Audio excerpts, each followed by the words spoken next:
Ladies and gentlemen, imagine a world frozen in time, where the relentless grip of the Ice Age reshapes continents.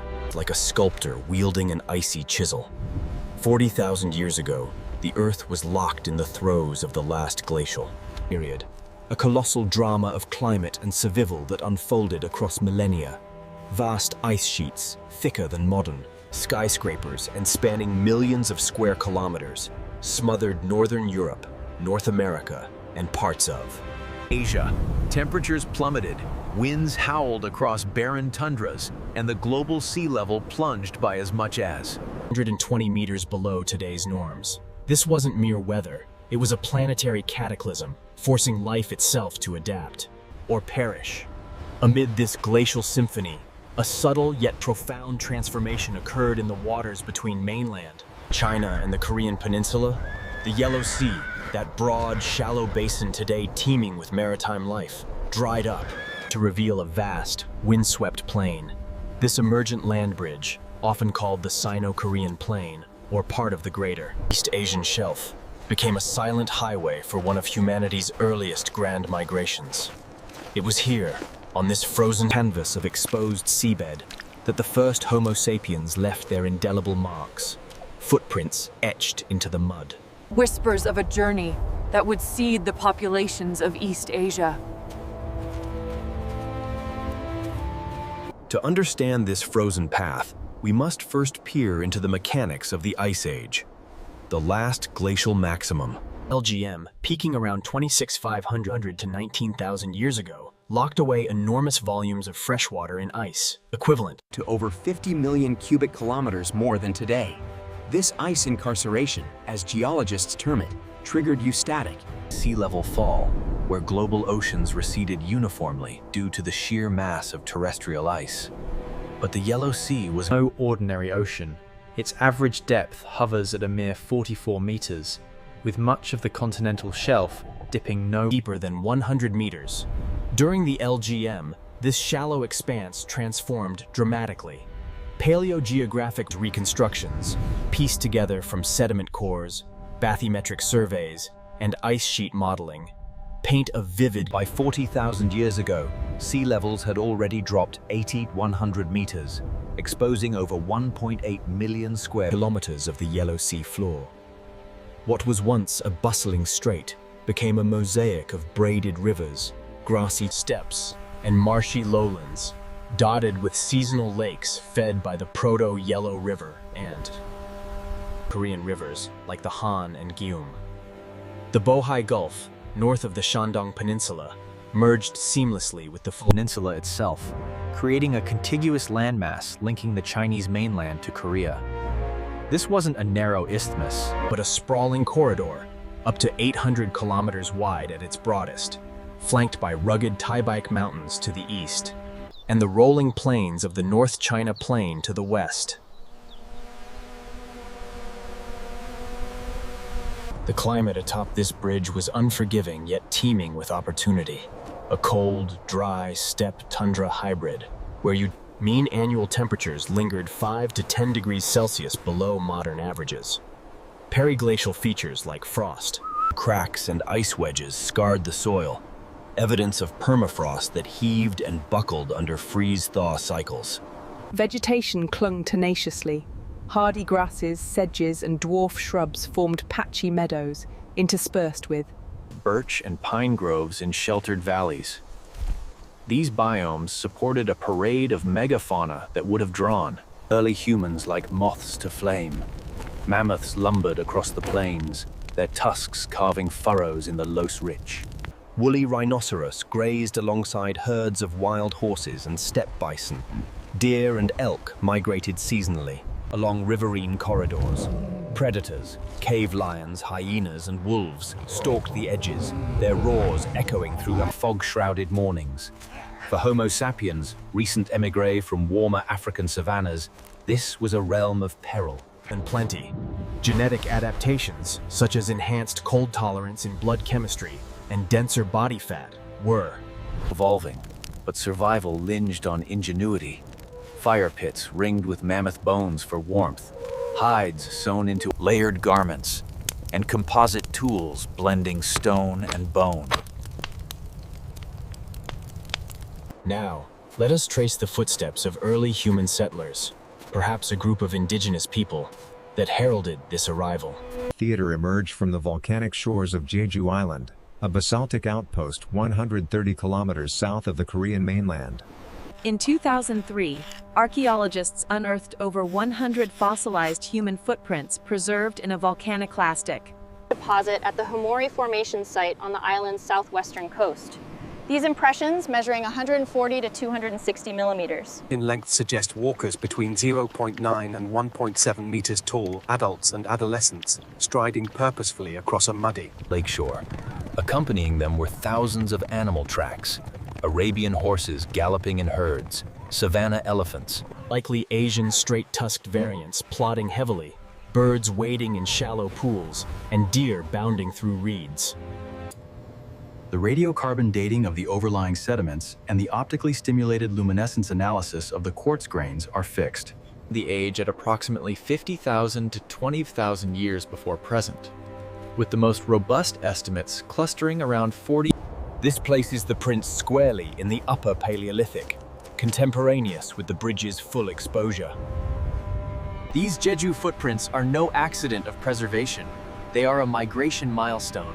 At 50,000 years ago, sea levels were already 60-80 meters lower, rendering the Korea Strait a mere 150-200 kilometers wide and 50 meters deep, a traversable ford during low tides or frozen spells. Proto-human groups, likely small bands of 20 to 50 individuals, could have island hopped via Tsushima or crossed the strait outright on seasonal ice flues, a sea ice highway. Supplementing the land route. The print's morphology, wide toes splayed for traction on soft mud, arches adapted to bipedal endurance, mirrors those of anatomically modern Homo sapiens, distinct from Neanderthal or Denisovan. Variants. No stone tools or hearths were found nearby, suggesting a transient visit, perhaps a foraging party pausing at a freshwater oasis en route northward, scanning for game or gathering shellfish from receding tides. Yet their very distance shatters isolationist narratives. Jeju, today a volcanic gem ringed by azure seas, was then a peripheral node. In a continental network, connected via the Yellow Sea Plain to the mainland. Sediment cores from the Hyuksan mud belt off Korea's southwest coast reveal pollen spikes of cold-adapted plants like Artemisia, wormwood, around 40,000 years ago, corroborating a human-altered landscape. Trampled grasses, scattered hearths, and scat from hunted beasts. This frozen path was no straight arrow, but a web of roots shaped by glacial rhythms, funneled through the Shandong Peninsula, following the ancient Hwanghae's braided channels, which deposited thick, resinous layers fertile for tuber foraging. To the east, the exposed shelf offered coastal refugia, estuaries teeming with salmon runs, where early female indigenous seafarers might have launched rudimentary rafts from driftwood. Genetic echoes in modern Koreans, high frequencies of Y chromosome haplogroup OM175 and mitochondrial DNA haplogroup D4 trace back to these pioneers, blending Siberian and southern East Asian ancestries. Isotopic analysis of ancient bones from sites like Jeonggakri in northern Korea shows diets rich in marine proteins, hinting at amphibious lifestyles, divers for abalone, fishers with bone hooks, navigators attuned to tidal ebbs. But peril shadowed progress. Heinrich events, abrupt ice surges dumping armadas of icebergs into the North Atlantic, rippled eastward, cooling the Yellow Sea by 2 to 3 degrees and spawning dust storms that buried trails under yellow silt. Megafaunal extinctions, triggered by overhunting or climate shifts, thinned herds by 35,000 years ago, compelling bands to diversify, from mammoth spears to snare traps for smaller game. As the bridge facilitated movement, it forged cultural crucibles. In the shadow of Halasan, Jeju's dormant volcano, these early settlers kindled fires in basalt-ringed camps, etching the first narratives of resilience into tools from nearby Suyanghae, bladelets of obsidian and chert, hafted to antler handles, bear the stamp of innovation. Traded across the plain via kin networks. Women, often the gatherers, imprinted the mud with smaller strides. They had loads of berries and roots sustaining the group of early human settlers in Europe through lean winters. Caucasian children too left their marks, playful divots. Beside adult prints, evidence of families venturing together, teaching survival amid the frost. These weren't Conquerors but adapters, their footsteps a testament to Homo sapiens' wanderlust, a species that, emerging from Africa's cradle around 300,000 years ago, had already traversed the Levant by 100,000 years past, only to fan out across Eurasia in waves timed to glacial lulls. Yet, as with all bridges, this one was ephemeral. By 15,000 years ago, floods from Laurentide and Fennoscandian ice sheets propelled sea levels upward at 20 to 40 millimeters per year. The Yellow Sea reflooded in phases. First the southern shallows around Jeju, submerging coastal camps. Then the Central Basin, erasing river valleys under turbid tides. Today, sonar mapping reveals ghostly echoes, sunken channel scoured by ancient currents, drowned forests petrified in anaerobic mud, coral atolls off Korea's coast, uplifted by post-glacial rebound, preserve microfossils of that lost world. Diadems from steppe ponds, pollen from vanished meadows.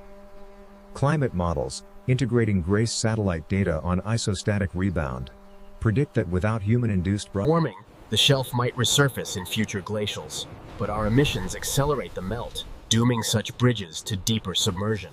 In reflecting on these ancient imprints, we confront our own fragility. The Yellow Sea's frozen path reminds us that humanity's story is one of bold crossings, from African hearths to Siberian tundras, from muddy Jeju shores to the neon sprawl of Seoul. Those first footsteps, pressed into yielding earth 40,000 years ago, whisper of curiosity. Humanity's story is one of bold crossings, from African hearths to Siberian tundras, from muddy Jeju shores to the neon sprawl of Seoul.